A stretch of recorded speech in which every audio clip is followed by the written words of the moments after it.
Hello everybody, I'm Chuck Gibson. This is Taking Stock with Art Jarvis, a bi-weekly discussion on the local, national, and global economy and how it impacts your personal financial health and wealth. Now here's Taking Stock, episode number 68 with Art Jarvis. So let us welcome you today, Art Jarvis. Thanks for being with us once again. Happy to be here. Thank you. How are you? I'm fantastic as always. Thank you. I love it. With a smile on his face. And so anyway, it's good to hear that you're fantastic despite all the things that are going on since last we talked 2 weeks ago. But hey, I have to throw this in. Happy and a very lucky Friday the 13th as we sit and record this. Yeah, Friday the 13th is actually my wife's favorite day. She loves it when it's Friday the 13th. Well, Kim and I get along great because I consider Friday the 13th my favorite day, and it's my lucky day. Yeah, 13, lucky number. You know, when I played ball, I wore number 13. You did? That's why. Yeah. Good. So, nice. Yeah. That's my number. It's my day. That's my day. So for the people listening that are used to it, they know that we record every other Tuesday, and this is in fact Friday the 13th. So this has been a crazy week for me, a crazy week for you. But here we are, finally on Friday morning. Crazy week in the world. I didn't even throw that into it. 100%. Yeah, this could be an hour and a half show. So. Well, we're not going to do that. Not to you, not to me, not to the listeners.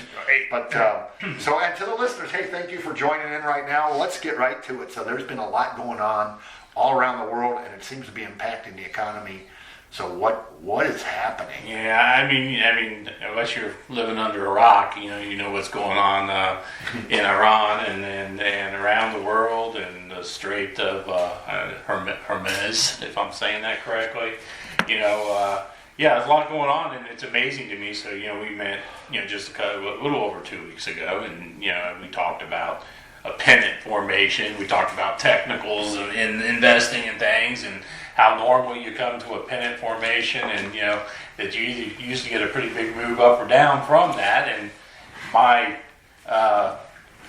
comment to that was, everything seems pretty good. So, it wouldn't surprise me if we had a positive move up. And it's amazing how things can change in 2 weeks.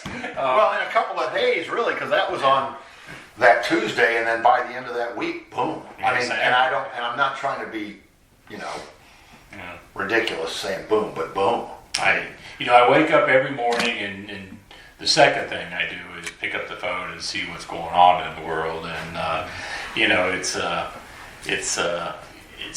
think that was Saturday, so I woke up Saturday morning, I guess it was, and I was like, oh, here we go, and what's that mean? And then the questions are, what, how long, does that spill over to the rest of the Middle East? Well, yep, guess what? It is, and things like that. So and then the next question is, okay, what does that mean from an economic standpoint, right? And still, 2.5 weeks later, still collecting that information, right? Still trying to figure out what's going on. But yeah, well, that's at this point that there's that one word.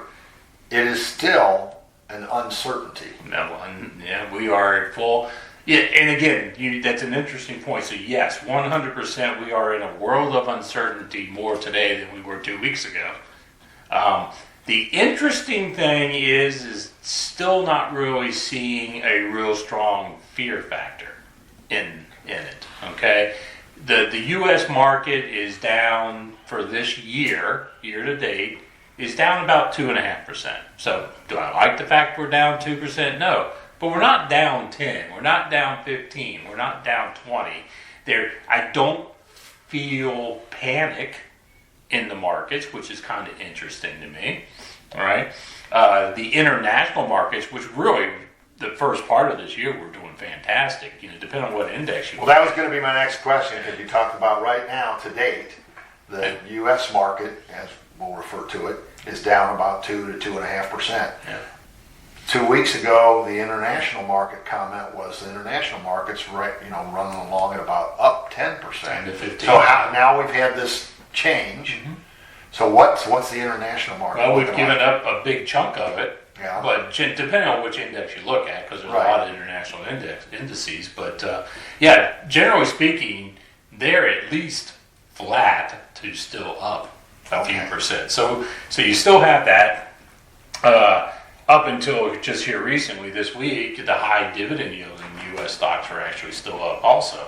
I think we've kind of got that back to kind of even for the year. So, in spite of all the drama that's going on in the world right now, it's interesting to me that we're kind of, the market's kind of in a, I don't like it and it's uncertain, but I'm not panicking yet mode. So, well, the place, and I found it very interesting. You're saying you're not seeing the fear, Yep. and you're not seeing the panic, except for in the world of oil Yep. and gasoline. You know what? I'm going to throw in, a little Chuck commentary, and tell me if you feel the same or if I'm way off the mark. But we got gouged. Shell and Mobil and whoever the heck else is, whoever the heck's providing the gasoline. As soon as there was talk about the crude oil prices were going to go up, the price per barrel was going to rise, and it did.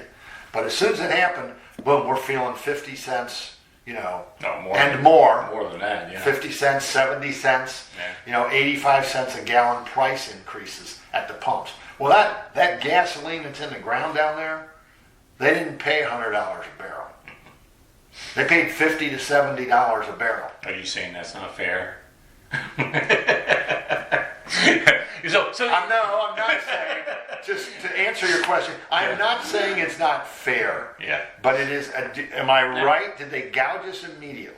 Well, so I'll tell you, I paid $2.23 per gallon for the cheap stuff on Friday, and on Sunday gas was $3.49. So yeah. So, and you're right, and whether that was the same gas on Friday as a Sunday, probably not, based on some of the places how much gas it. But they raise prices very quickly to the point. Well, and then they don't drop in a quarter. I mean, No, the day that things settled for a minute at the beginning of this week, things settled for a minute, and so any fear or panic that was following the increase in price per barrel for crude was dissipated with the report that, hey, we're doing this, and the price per barrel went down to $70 again on whatever it was, Monday. Yeah. But the gas pumps didn't show that. They jumped when they said, price per barrel's $100.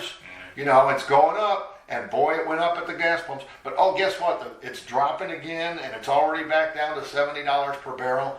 And the gas pump didn't show that. Yeah. The gas pump did not reflect the drop. But boy, they didn't hesitate. And I want to sit across from the CEOs and the CFOs and everybody from Shell and Exxon and Mobil and whoever the heck else the major gasoline supplying oil companies are. Shell specifically, because there was some clear evidence here in Cincinnati on the local news. I don't know if you saw this. They were they've been showing it, no surprise.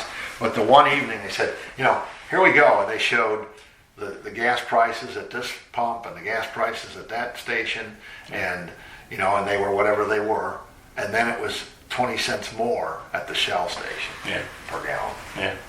There's a few gas stations around here that are interesting. There's one kind of, I'm not going to pick on him because I actually know him, but there's this gas station over here who is always about 10 cents higher than everybody else. Okay, why? Beats me. There's this one over on near Madera. I love it. Anyway, it's in a weird location, and it's generally speaking at least 20 cents higher than So, but here's the problem. So we have hundreds of ships stuck full of oil, can't move the oil. We have oil tanks that are completely full. So we don't have a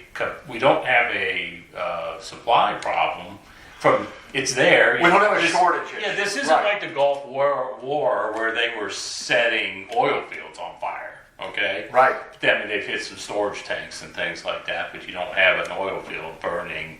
But they can't move it. Well, if you can't get it out, if you don't have anywhere to put it, can't take it out of the ground, so they're shutting down from that standpoint. And they've done some, the International Energy Association released 400 and something million barrels, and then just here that they're releasing, or they're giving everybody a reprieve on Russian oil. Go ahead and buy some Russian oil right now. So they're doing their thing to try and keep it reasonable. We're not looking at $5 gas unless you're buying diesel, and then there's the crux of the dilemma right there. So there was by the way, just before we go too far, there was a clarification from the White House on the Russian oil reprieve.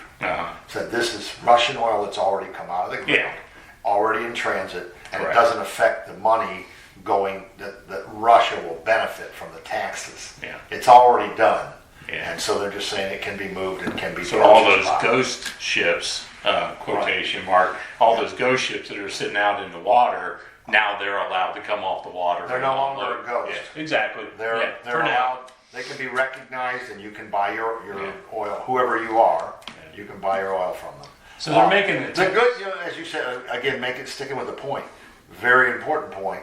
It is not a shortage. It is a stall. Things are stalled in terms of the movement, the transportation of the oil. And the problem is, the longer it remains stalled, the bigger problem it becomes. So let's say, and there are economics going on right now that are we've talked in the past where if in a normal economy, you can generally start to see things coming that's like, okay, that's not great, and it's going to need to keep an eye on it and things like that. Well, we do have those kind of things. I mean, we've had gross domestic product numbers here. We at the end of third quarter, we were running at 4.4% growth in our economy, and then you go to the fourth quarter, and it dropped all the way down to 1.4%. And today they come out and gross domestic product is at 0.7%. So the economy is clearly showing signs of slowing down. Inflation numbers are not continuing to drop. They're still not bad. I mean, we're at 3.1 on the core. We're at 3.6, 3.7 on the consumer price index. So those numbers aren't bad, especially compared to what we were at in 2022. But if the Fed is trying to get down to 2%, we're not getting there. Okay, so you have the inflation numbers, you have not great domestic. So you start to hear, and you've seen it in the last week or so, you start to hear about stagflation. Okay. Stagflation is when you have inflation, but your economy is not growing. Okay, so we don't want to get into that. So, but what's going on in the Middle East right now with the oil sitting there, and now we're at $5 a gallon on diesel, so it's going to cost way more to move goods and things like that. That's just, to me, that's an added pressure to what's already going on.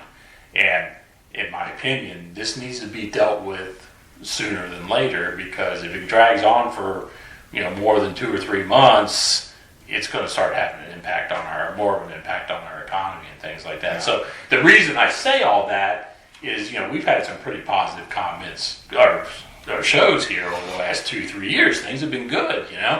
We've had 2 great years in a row, fantastic. But I would submit to you that there's some storm clouds way off on the horizon that you need to keep an eye on them. So we need to break those clouds up. Well, so is it going to be a good Cincinnati storm where by the time it gets to us, it breaks up and it's all taken care of? Or is it one where we're going to get hit?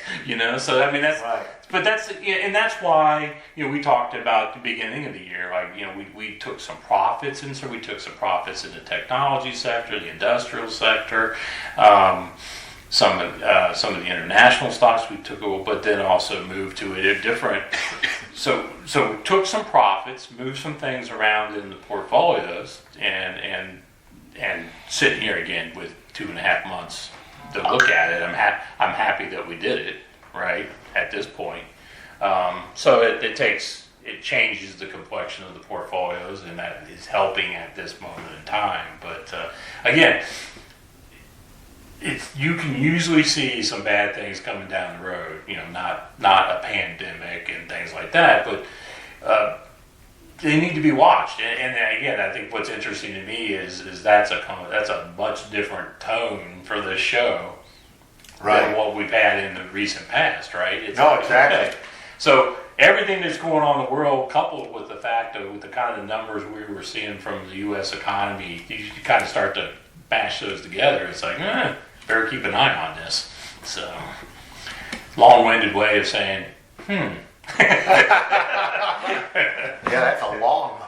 Yeah, I mean, it's just, you got to watch this stuff. Well, you had my attention. Hopefully the people who are listening were as attentive because, again, as you just pointed out, taking stock we've been blessed to be able to share a very positive message over the 2+ years that there has been taking stock, again, every other week. And a little bit of a bump in, as you said, some clouds gathering off in the distance. Mm-hmm. What are those clouds going to turn into? Are they going to dissipate and we'll continue to see a bright sunny day, or are we going to have a downpour? Well, like how you said it, a little bump. Like I'm not trying to send a hey, run for the hills message here. Right. Okay. But sell everything and buy gold? No, please. No. How about silver? There are people out there trying to say that. How about silver? I mean, I'm okay with buying some silver. I'm not okay with taking your whole portfolio and putting it in silver. But it's a different message. But I'm not saying that the world's about to come to an end or our economy is about to take some kind of major hit. But that's not to say, and I hesitate to say it this way, but that's not to say that if we continue on the path we're on, that we could slip into a slight recession. And I hesitate to use that word, but what has to happen? Just in your opinion, or and an educated and experienced opinion, what has to happen to break up those clouds so that we end up seeing, okay, hey, I saw some clouds gathering over there, but it seems like they've broken up and it's a pretty nice sunny day. What has to happen for us to experience that sunny day economy as we go forward? Let's just say for the next quarter, what has to happen? Two things, and it's interesting to me that a little piece of water can cause so much trouble because you have a bottleneck right there, and it's 27 miles wide or something. Well, you know what, and that's you and I have talked, off the record, and about journalism. We got to get the facts. We got to gather the facts. We got to verify the facts. So we got one side, Iran saying Hormuz or as you said, whatever that canal is, that waterway is shut down. Yeah. That pathway for the tankers is shut down, and we have here from within our beloved United States of America, and the administration is saying we're getting ships through. It's not blocked passageway. Yeah. So I don't, there's the journalism part. What is the fact of what's really happening? Yeah. Again, I don't have a perch right there on that strait, but there are a lot of ships just sitting there. Okay. Waiting, all right. So we need to get that opened up. That's the first, because back to the point. Everything's oil, right? Yeah. So we need to get 2 weeks ago we were at $60-something a barrel for oil. What is it, 3 nights ago at like 9-10 o'clock at night, I'm sitting there and I just happened to look at my app and oil's going boom, boom, boom, boom up. We hit $118 a barrel for a few minutes. It wasn't like, I'm like, okay, and then it stopped. But today we're sitting at $100 a barrel. So, we're up 67%.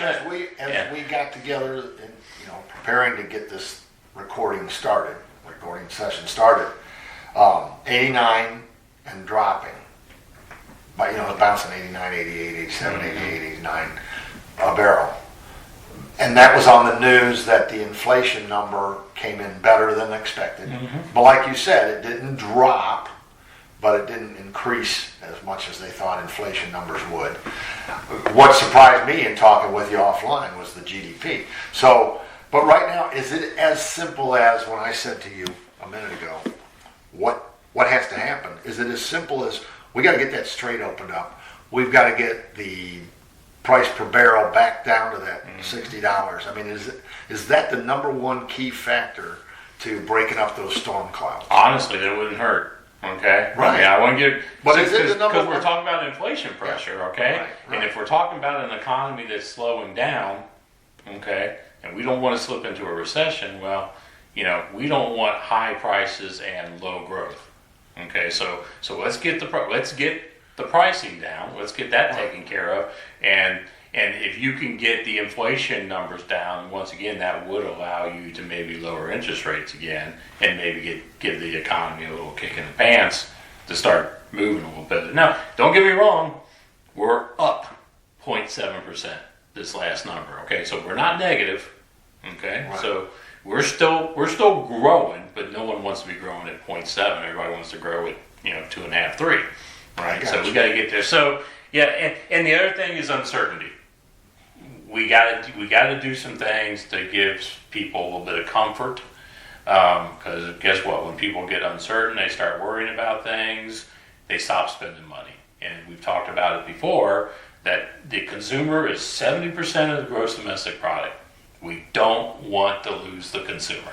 No. Okay. So that's So if I was how do I put this? If I was in some kind of position of power, I would be trying to put a positive spin on things and look, this is not where we want to be right now, but it's not the end of the world. So, let's everybody kind of take a deep breath, right? And then I'm not a military guy either, but I would be figuring out how to get that Strait of Hermes open. Okay, so I think that's two things. I mean, there's obviously a lot of pieces to this puzzle, but I would start there personally. But nobody asked me except for you. I know, and I understand the difference there, because me asking and you answering me isn't enough of an influence to make it happen. No. We got we've got to get the Fed chairman taken care of. Which, by the way, a piece of news since last we spoke is that Warsh has been officially named as the nominee to replace Powell. Yeah. I forgot, what's the date? Do you know, as we sit here? It's sometime in April where... Is it the end of April? Powell's his final day? His day, but the one side of the aisle in Washington is clearly going to fight it. So which is at this point I'm like, yeah, everything's going to be a fight, right? Okay, so yeah, they're gonna fight it. Oh, there's a big surprise, So, but either you got to have the old chairman in there, or you got to have a new chairman in there. It can't be. It's not like shutting down the Department of Homeland Security. You got to have somebody in there. It's just things to watch, right? I mean, we could be sitting here 2-3 months from now and go, hey, guess what? All of a sudden we're at 2% on the economy, and inflation's calmed down a little bit, and we're not bombing each other over in the Middle East and things like that. So, you know what else would make me happy? If we could actually find some common ground in Washington and maybe a little bit of a unified message. I think that would go well for the country too. Right now it's you watch. I didn't even ask you that. I know. Again, you know how hard I try to keep politics out of the conversation, but I never let you do that. It would be nice if our politicians could find some common ground and that this is what we agree on and this is what we're working toward and things like that. But I'm not holding my breath on it either, to be honest with you. So you watch. Well, for the listeners, on that note, it's like common ground. That's a joke. Is it? No, it is absolutely. When do they really cross the aisle and have like bipartisan policy making? Yeah. When does that really happen? Recently? No, like in the last few decades? Well, right. Yeah. But here, the only way, this, now Chuck's on his soapbox a little bit. The only way, and I've said this literally for decades, because I saw it. You saw it too, if you were paying attention. So, and everybody that knows me knows I bring this up all the time. So President Ronald Reagan, he didn't say, I'm going to Congress, and I'm going to meet with them and I'm going to try to bring the two sides together because I'm this great negotiator and I can get the two sides to find that common ground that you just mentioned, which is, what I would like? I would like to see some common ground in Washington. Well, good luck with that. So, as I said, anyway, Ronald Reagan didn't do that, and he didn't tell us he was going to do that. Yeah. He came on, everybody said, oh my God, he's on TV all the time. Well, the great communicator, Ronald Reagan, was on TV all the time talking to us, talking to the people, we the people of the United States that they are supposed to represent. And so Ronald Reagan didn't say, I'm going to go talk to the legislative body and get them to come together. He said, I'm talking to you. He said, we're in our living room and we're looking at Ronald Reagan talking to us and making eye contact. We felt like he was in our own living room saying, here's my plan. If you agree, write your congressman, contact your representatives, and tell them this is what you want.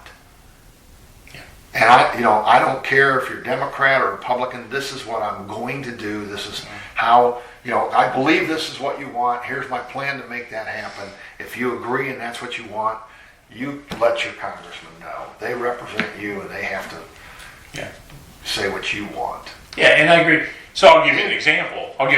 So last week, at one of those days, we were down like 2.5% in the morning. Yeah. And our president did come out and say, hey, this war is not going to be months, this is going to be weeks. Right. Okay. Well, guess what? In one day, we went from down 2.5% to up like 1%. Right. And so, I guess I remember the day. That is a good example of, hey, one of our leaders came on and said, hey, this isn't great, but it's going to be okay. You know what I mean? Yeah, more of that would be nice. But it has to. There has to be continued messaging, but it's really, Trump needs to stop it too. Oh. Trump needs to stop the, they, them, whatever, and us, and just say you, because that's what I think what he did in his most recent campaign, and he got elected to a second term, was he said, you know what, I think this is what you guys want, and that's what I'm going to give you. And so stand up there and tell us, here's my plan, and I think it's what you want. This is what you elected me to do. And so that's some of what we have heard. Mm-hmm. But again, what you just said, more of that. So we got 1 minute. Okay. So in 1 minute, 1 minute's supposed to be that other hour, because you said we can go an hour and a half. So in 1 minute, give us the next hour. We're going to be okay, number one. So, here, if no one else is saying it, I'll say, we're fine. You do get I get phone calls where, I don't want to lose all my money. You're not going to lose all your money, okay? And we've just come off 2 double-digit years, right? So we've had 2 great years. So I still have hope for this year, but is it a possibility that this year ends up not being the year I had hoped it would be? We'll see, But that also doesn't mean that this isn't the Great Recession again. This isn't where we're going to drop 55% in 15 months or something like that. That's not what this is, okay? It's to me, right? Again, I hate to put it on one thing, and it's not one thing, but it's still oil, okay? It's always about oil. Okay, and what's the price at the pump? How much does it cost us to move goods? How much does it cost me to get to work? How much does it cost me to go to the grocery store? How much does it cost for rent? How much does it cost? It's always going to be that, right? And so you got to keep an eye on it. But again, we in no way, shape, or form do I think this is something terrible from an economic standpoint. But it's also a good example of, sometimes it's a good idea to go ahead and maybe take some profits off the table and things like that and make some adjustments. Okay, it doesn't mean you're changing your overall strategy, but maybe we're moving money from the technology sector and maybe moving it more to the consumer staples sector or something like that. So, might be a time for adjustment. Or it was a month ago. Yeah. So yeah, well, but yeah. But it is time to say goodbye. There you have it. Hour and a half show in 30 minutes. How about that? Yeah. Well, Art, you so much for your insights, for being with us today on this 68th episode of Taking Stock. And to the listeners, thank you for joining us. So as we say goodbye on this Friday the 13th, we will be back in 2 weeks. Yeah, should be interesting. It'll be very interesting. Thanks again. All right, thank you. Appreciate it. I'm Chuck Gibson, and this was Taking Stock.